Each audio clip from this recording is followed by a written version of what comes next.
آمریکا، اسرائیل هیچ غلطی نمی‌تونه. এবার একটি আন্তর্জাতিক সমরাষ্ট্রের প্রদর্শনীতে ইসরায়েলি ড্রোনের ধ্বংসাবশেষ প্রদর্শনীর জন্য রাখা হয়েছে, যা দেখার পর তাদের ড্রোন শিল্প নিয়ে নতুন করে প্রশ্ন উঠেছে।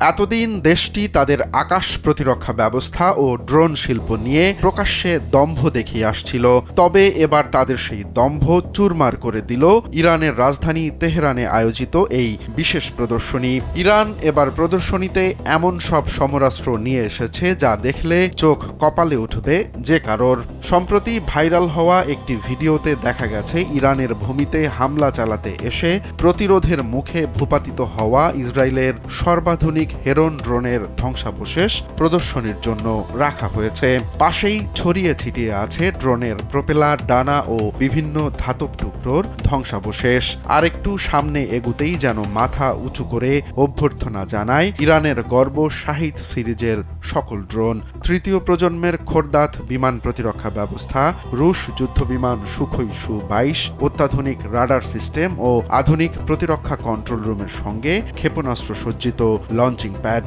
ইরানের ইসলামী রেভলিউশনারি গার্ড কর্পস আইআরজিসি সোমবার রাজধানী তেহরানে অ্যারোস্পেস ফোর্স অ্যাচিভমেন্ট এক্সিবিশন নামের এই প্রদর্শনীর আয়োজন করে। আইআরজিসি দাবি করেছে সাম্প্রতিক 12 দিনের ইরান ইসরায়েল যুদ্ধে রাইজিং লায়ন অভিযানের আওতায় ইরানে হামলা চালায় ইসরায়েল ও মার্কিন যুক্তরাষ্ট্র। এর প্রতিক্রিয়ায় ইসরায়েলে অপারেশন ট্রু প্রমিস 3 নামের পাল্টা অভিযান চালায় ইরান। এ সময় ইরানের ভূমিতে হামলা চালাতে এলে অসংখ্য হেরন ড্রোন ভূপাতিত করে ইরান। পরে অবশ্য মার্কিন প্রেসিডেন্ট ডোনাল্ড ট্রাম্পের মধ্যস্থতায় দুই দেশ সাময়িক যুদ্ধবিরতিতে রাজি হয়।